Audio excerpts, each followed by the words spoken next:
L-glutathione, master antioxidant, with alpha-lipoic acid and vitamin C. Ito po ay pinagkakaguluhan dahil sa kanyang beneficial side effects na pampaputi. Kasing napapansin kasi nila na, uy, ang ganda ng balat mo, ganyan-ganyan, yung skin. So yun, sabi ko dahil yan sa glutathione, irregular ang menstruation ko. So napansin ko, simula nung uminom ako ng glutathione at saka Royal C, sabayan as in everyday, na-regular yung menstruation ko, as in monthly na talaga. Oo, samantalang ang dami nang gumamot sa akin yan, hindi nila na-regular. Royal C, sodium ascorbate, ang alkaline-based vitamin C, stomach-friendly at nagpapalakas ng immune system.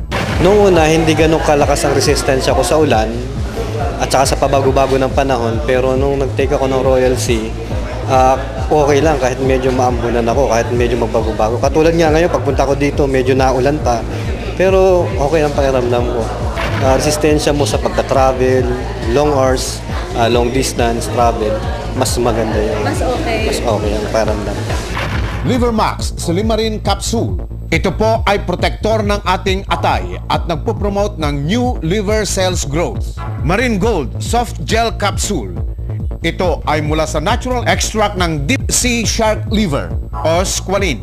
Sobrang stress.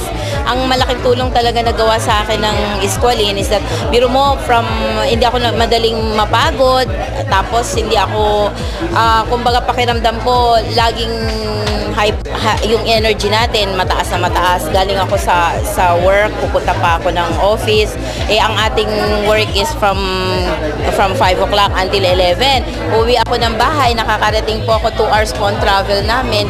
Nakakarating ako ng bahay around 12:30 pa, pero it seems na parang buong-buo pa rin ang energy mo. Sobrang ganda po talaga ng squalene. Sa coffee kasi, actually hindi ako mahilig mag-coffee, pero the first time ko uminom ng coffee, nung naano ko kasi caffeine free siya. Nare-regulate nito yung bowel movement ko. Kasi actually 4 days, 5 days hindi ako nagdudumi. And nung na-try ko yan, everyday, na-regulate niya yung bowel movement ko.